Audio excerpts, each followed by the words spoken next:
welcome to Raising Deaf Kids. I want to take a quick detour from our normal kind of language learning strategies this week to give you some encouragement, parent to parent. And I've been talking to a lot of parents lately who feel a lot of guilt about either late identifying their deaf and hard of hearing child or not giving their child enough language sooner. And I know this journey with hearing loss was probably not at all what you expected, and there have been a lot of challenges along the way. And I want to talk to you today about why you are feeling this guilt as a parent and what you can do to release the guilt today so that you can parent your child with more clarity and more confidence. If you're ready to learn how to banish that guilt forever and continue forward on your hearing loss journey, then come with me and let's get started. Hey, Mama. Welcome to Raising Deaf Kids. Do you want more ease in your daily life? Do you want to help your child learn language faster but have no idea where to start? Do you find yourself searching for how to learn sign language and best ways to practice speech goals? Hey, I'm Alaine. I'm a mom of 3 littles, 2 of whom are deaf. I remember when I received the hearing loss diagnosis for our child, there were so many decisions and information overload. I lacked clarity and confidence and yearned for ease and balance in our lives. It was then that I discovered strategies to support our kids' language development at home, and I even helped them learn language faster. I can't wait to share it all with you. So put down that to-do list, close out that ASL app for now, and let's get started.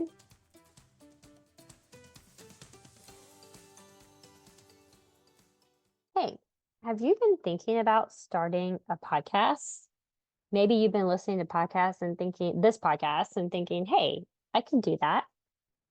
So if you have been thinking of starting a podcast, then I have a treat for you.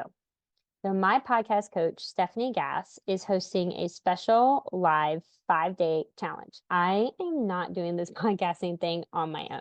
I have a fantastic podcast coach who has helped me create a strategic and fun podcast that delivers all of this amazing content to my listeners twice a week. And because of Stephanie's programs, I've been able to quickly start and grow a podcast that aligns with the calling that God has put on my life. It's also fun, and it's 100% doable with 3 little kids running around at my feet all the time. So I wanted to invite Steph to quickly, jump on here and to share a little bit about her 5-day free boot camp and how you can sign up today. So go ahead and listen to Steph. She'll tell you how to sign up for this amazing free boot camp, and I will put the link to sign up in the show notes. All right, Steph, take it away.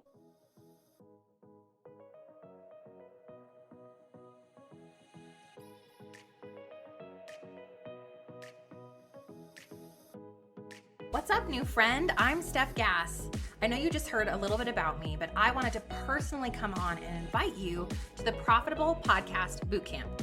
This is a 5-day challenge, so to speak, for those of you who are interested in podcasting or who already have a podcast and you want to know how a podcast works to grow an audience or make money online. I promise you it's so worth your time. And this 1 hour per day live challenge is going to give you everything you need to know about why podcasting works, how to make money from a podcast, how to make sales really easy, and so much more. We're giving away swag, door prizes. We even have scholarships to my courses and programs valued at over $10,000.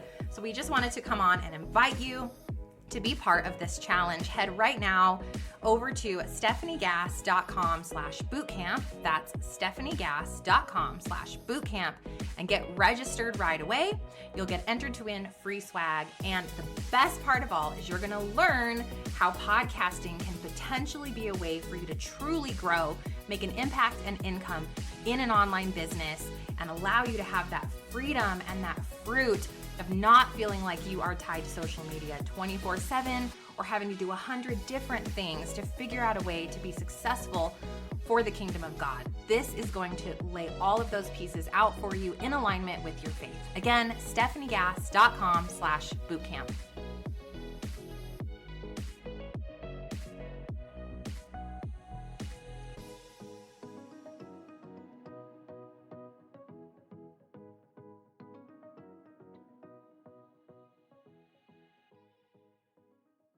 Mom guilt is the worst, or parent guilt is the worst, depending on who is listening to this podcast right now. And it gets all of us at some point, this guilty feeling as parents. And as moms specifically, we are in charge of most everything in the house day to day. And so much comes at us on a daily basis. And also, people tend to have really strong opinions sometimes about how we run our house and the things that we do with our kids. There's no shortage of people telling us what we should be doing or what we should be doing different, or that we should be putting even more stuff on our plates than we already have. But what really tugs at my heart is when moms have guilt for something that they don't even have any control over, like hearing loss in your child. And there are so many things that are truly like out of control in this situation. So today we're going to talk about what could be causing your guilt and how to banish that guilt for good so that you can parent with more confidence, because who doesn't want to be more confident in their parenting, right? So I'm going to go over the first point. Point number one, where you might be feeling guilty because you didn't catch your child's hearing loss earlier. So this may be applicable if you had a child who was late identified hearing loss. So, maybe your child was not identified as having hearing loss until they were like 2 or 3, or maybe they were even in school, like kindergarten, first grade, second grade, before you even realized that they had hearing loss. And I just want to go ahead and encourage you and say that it's okay. And there's nothing to feel guilty about at this point. And I want to let you know that there are so many reasons that hearing loss is missed in kids. And I think we feel guilty as parents because we think that it impacted our child in a negative way. So I know, especially as a mom, we think that if we had just gotten, to the hearing loss sooner, then our child might have better language skills than they do right now. If we had gotten to it sooner, then we would have even maybe able to, quote, fix it earlier, right? But the thing is you can't go back and change the past. And you also can't predict what could have happened, but didn't actually happen. So I just want to let you know that it's not true that your child could have had better language skills. Maybe they could have, but as I talk about in episode 24, and I'll link that in the show notes, learning language depends on a lot of factors. So it could be that, sure, maybe your child would have started learning a bit more language like sooner if you knew about the hearing loss earlier. But, there could be other factors that are like delaying your child's, speech, if that is an issue for you, or delaying your child's language. And it could not just have to do with hearing loss. So hearing loss could, maybe not be the only factor. There's a lot of things to consider. So I would definitely go back and listen to episode number 24, where I talk about why your child is not talking or not like progressing in their speech, even if they're in speech therapy, and what to do about it. And you'll see that, a lot of it also depends on the child and their readiness to learn language and their ability to like sit and concentrate and like want to pay attention to language as well. So it's not just based on if they could hear earlier. Okay. But what I want you to do right now is I want you to really take a good look at your child and ask yourself, is your child thriving right now? Is your child happy right now? Are you able to communicate with your child now? Is your child able to communicate, with their friends or at school, or their, teachers, or the people that they need to communicate with? And do they seem like a happy kid? If the answers are yes to that, then you are already doing a great job. You have nothing to feel guilty about. There is no problem. And I want you to know that being sad about it is okay, right? It's okay to feel a little bit sad because, you didn't know about this hearing loss earlier. But feeling guilt about something that has already happened in the past is actually holding you back from being able to progress. But guilt does is it keeps you stuck in the past and unable to move forward. And what's important right now, and what I want you to focus on right now is that you need to move forward and deal with the present moment. So we've got to, you know, what I say, like, bless and release. Bless and release the past. It happened, it was there, and we can't change it. Okay. But what we can do is what we can do today. But we still have the present moment and we can still make things better and we can still make things changes now. Okay. So I want you to stop dealing in the past. What could have been if I knew about my child's hearing loss sooner, and start focusing on, okay, what can I do now to help my child today? Or what can I do now to help my child this week? So, point number 2, you might feel guilty because you think that you aren't practicing language enough, or you aren't practicing those speech goals enough in the week. And, maybe you feel like your child is not progressing in language as much as you would like, or you think that you have to practice, the language goals or the speech therapy goals more often in the week. And you think, oh, I'm not getting to it every day. So I'm not like doing good and getting the practice. And then this is going to, hurt my child's ability to like acquire language and learn it in the future, right? This thinking snowballs, okay? Ask me how I know, because I've been there, which is why I'm talking to you about it now, right? The thoughts just keep snowballing and snowballing. Once you have them, they just keep getting bigger and bigger and more out of control. So, what I want you to know is, if you're talking to your child at all, then you're practicing language. Okay. If you're talking to them, if you're reading to them, if you're having just like a conversation, even if it's just like, open the refrigerator, do you want this cheese? And they say yes or no. That is still practicing language. Okay. And you think that you need a formal sit down time to practice language, and that the only way they're going to learn is if you like sit down and like practice these goals like you probably often do in speech therapy. And what I want you to know is that your kids are acquiring language through everything you say to them throughout the day, and that you don't have to have a formal practice time. And often, if you try to sit down and have like a formal practice time, kids don't learn that way as well. Often kids like get bored and don't want to pay attention. So they're actually learning less language that way than, if you incorporate it into your day. So what I want you to do, if this is, something that you feel guilty about as far as the language learning, I want you to take out a sheet of paper, and I want you to track or write down exactly when you practice those language goals every day for a week. Like every time you practice, any type of language goal, like write it down, and even write down the time of day, right? Because that might help you later on create like more of a schedule of practice. Okay. And keep that up, if you can, as much as possible for a week, writing that down. And then at the end of the week, go back and assess. I guarantee that when you write it down and you're actually aware of it, you will realize that you are practicing a lot more than you think you are. Once again, there are a lot of factors to kids learning language, right? And there may be other things going on that's making progress slow, and that is like out of your control. And the thing is like, as parents, we can't take on responsibility for something that is out of our control.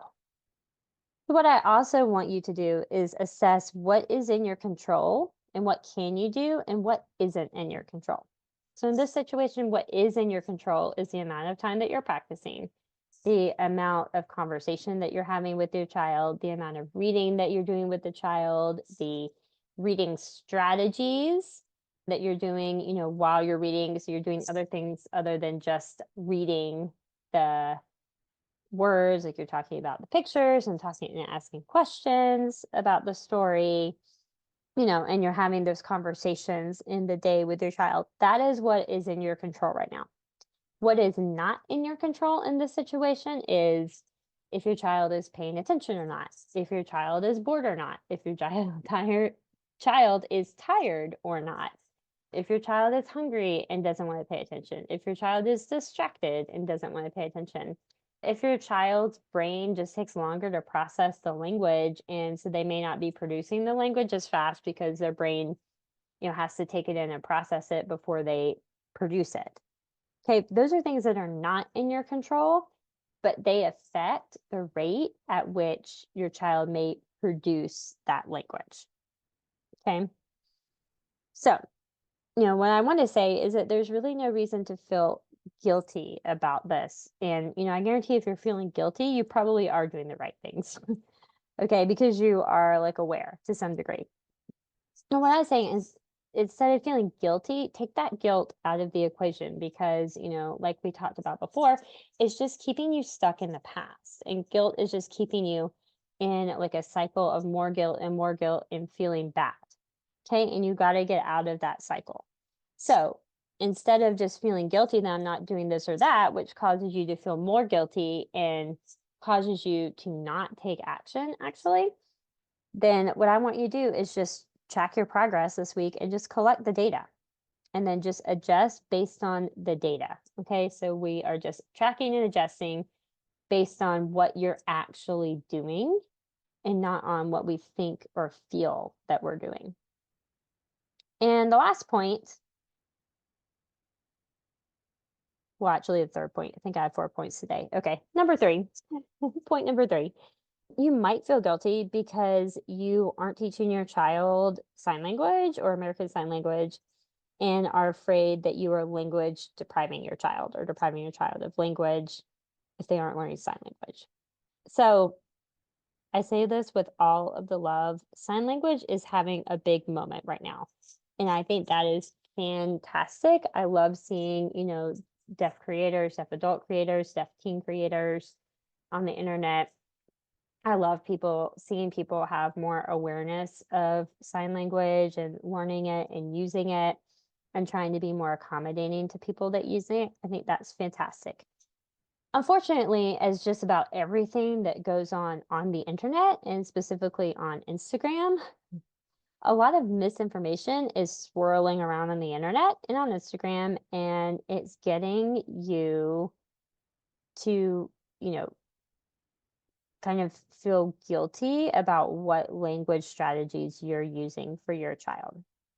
So, all of the things that swirl around Instagram are scaring you into taking on this mountain of learning a language that you may not be ready for and that your family actually may not need to focus on right now by telling you that you are depriving your child of language if they aren't learning sign language.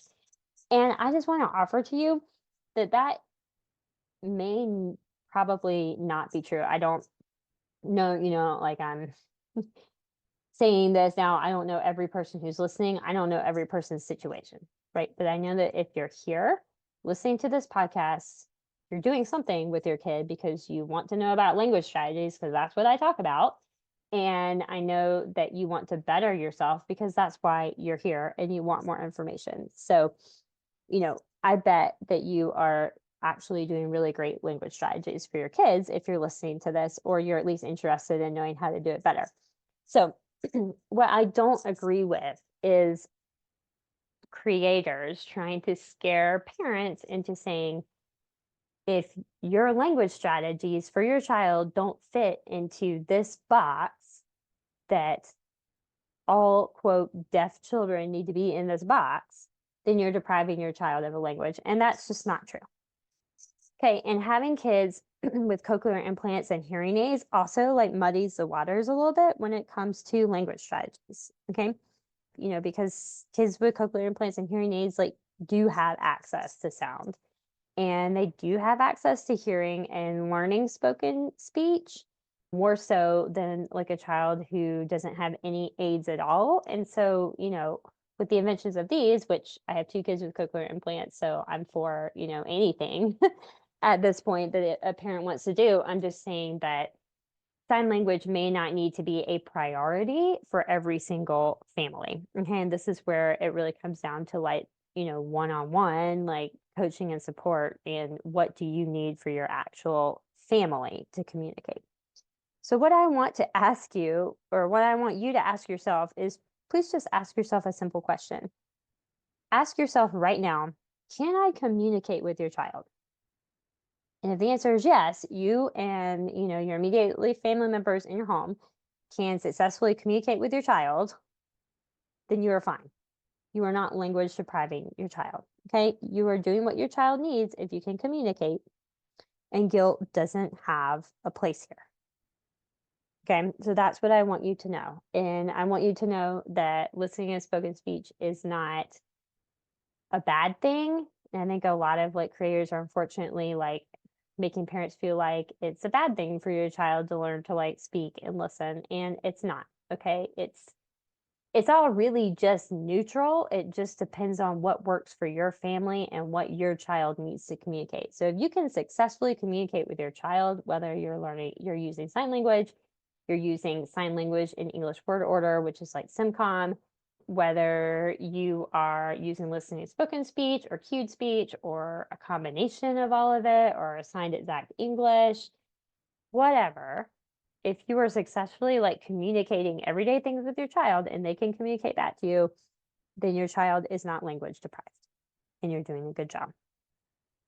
And my last point is that you are afraid and you feel guilty about your child possibly not learning sign language because you have been told that your child can't be part of the deaf community and can't be accepted by the deaf community without learning sign language. And that is just not true. And I will tell you why, is because the deaf community encompasses such a wide range of people, and signing is not a prerequisite to be a part of the deaf community. Okay. You see a lot of the deaf community represented on like Instagram signing, and that's fantastic. But I will have you know, I know a lot of deaf adults who are like hard of hearing, who may use hearing aids themselves, and they don't sign at all. They've never signed. And they don't even like feel the need to know how to sign. So are those people, those adults, like not part of the deaf community because they wear hearing aids, they have hearing loss, but they can't sign. So what, they can't be accepted? I don't believe that to be true. I believe the deaf community to, be welcoming and to encompass a wide variety of people. I also want to say that this assumes that your child wants to be part of the deaf community and it's going to identify as part of the deaf community. Now, I want to say I'm all for, exposing your child to sign language if you want to, and exposing your child to different deaf adults and different hard of hearing adults, because I do believe that deaf adults and hard of hearing adults, understand a life that your child is having that you don't understand as a regular hearing parent. Okay, so they can give you a lot of insight. They can, kind of like validate a lot of things that your kids are going through. I think it's great for kids to see an example of other, successful adults who are, living their life, living their best life with like hearing loss. All of that is fantastic. And so giving your kids the support, and being able to like see the deaf community if you want to. But what I want you to know is that depending on where your child is on the hearing loss spectrum, they may or may not, as adults, like identify with the deaf community. And that's up to them, right? It's up to your child as they become an adult, as they grow, to tell you and decide what community they want to be a part of. You also, as a parent, cannot just tell your child what community they're supposed to be a part of, right? Outside of your home. Which brings me to my next point on this, is that your home community, meaning you and like siblings, your spouse, your immediate family, you are the most important community that your child has, and you are the first community that your child has, right? So I don't want you to feel guilty about can they be a part of the deaf community, because what's important is that they're part of your community. Your children have support. They have a community because they have you as a parent, and they have their siblings, and they have, the other parents. And that's their community, and that's their most important community. And later, as adults, if they want to expand and be part of the deaf community, awesome. They can, and they don't have to know sign language to do that. So what I'm saying is it's totally up to you, but you don't need to feel guilty about not taking on sign language right now because you think your child can't be part of a community that they may or may not even want to be a part of. right? So we can't feel guilty about something that has not even actually happened yet. I just want to say, to kind of wrap this up, that guilt is an emotion that holds you in the past, right? So guilt keeps bringing up memories or things that are hurtful and keeps you in a repeating loop of living in the past. And you have to break out of this loop in order to move forward. And it is so important to be able to move forward with this because your child is moving forward. So whether you move forward or not, your child is moving forward. And your child is learning and growing every day. And so are you as a parent. You're also learning and growing every day. And you're learning and growing in, understanding hearing loss and like what that means for your child and for your family. Right. So if you have some guilt around any of these things that we talked about today, I think it would be really important for you to acknowledge that you have the guilt and then bless and release it, truly. And you have to make a decision at some point to get out of the loop and to stop focusing on the past and what has happened and start focusing more on the present because that's what you can control. Right. And you can 100% feel sad, like feel sad about anything, that's fine. But feeling guilty or bad because of things that are out of your control just is not serving you anymore. And in 2024, I want that guilt out so that you can move forward and support your child in the best way that you can, towards the future. So if you're having trouble shaking that guilt right now, then I want to invite you to come talk to us about it in the Raising Deaf Kids Facebook community, which is at facebook.com/group/raising deaf kids. And I will put that in the show notes because I really truly believe that parents are the best support of each other when it comes to raising kids with hearing loss. And inside of our group, you can find the support and encouragement that you need to shake that guilt off and to keep moving forward and keep supporting your kids. And look, we have all been in your shoes. I'm talking to you about the guilt because I had to shake it off too, right? I had guilt about, you know, not a lot of my guilt, sometimes was around like, if I didn't get to like a speech therapy goal that week, or thinking that I wasn't giving my kids enough language, which I was, and then I had to like come to terms, like stop doing that and get out of that guilt cycle to like keep moving forward. So that's why I'm talking to you about this today, because I've been exactly where you are and I'm just like 2 steps ahead of you. Right. And so literally in this group, we've all been in your shoes or someone is in your shoes right now. And we want to help you feel better and move forward with your child. So I hope this episode today calms your soul. And as parents, we want the absolute best for our kids. And unfortunately, kids, and especially kids with hearing loss, don't come with a handbook. Boy, wouldn't that be nice, right? But I want you to know that simply by being here and listening to this podcast, you are doing a great job as a mom or as a parent because you are learning and trying to find better ways to help your kid. And I am so proud of your efforts and I'm so glad that you're here. So I'll see you for the next episode on Thursday, where I will chat with Joyce Kennedy, Dr. Joyce Kennedy, who has worked basically her whole career working in different ways with kids who are deaf and hard of hearing and their parents. And in this episode, we talk all about IEPs and school accommodations for deaf and hard of hearing kids. I know that you're curious about that. You always want to know about school accommodations, and Dr. Joyce Kennedy is here to give you all of that information on Thursday. So come back on Thursday and listen to this episode. Bring a pen and paper because she is fantastic. And it's definitely an episode that you do not want to miss. I'll see you on Thursday. Hey, Mama. I hope you enjoyed today's episode. If so, would you take 30 seconds and subscribe to this podcast? I never want you to miss an episode and to be without valuable information to help you and your family. Also, please leave a quick written review for the show on Apple Podcasts. It lights me up to know this podcast is helping you. Now go check off the rest of your to-dos so you can love on your family today. And I'll meet you here every Tuesday and Thursday for podcast episodes to support your whole family in language learning. Ciao, Mama.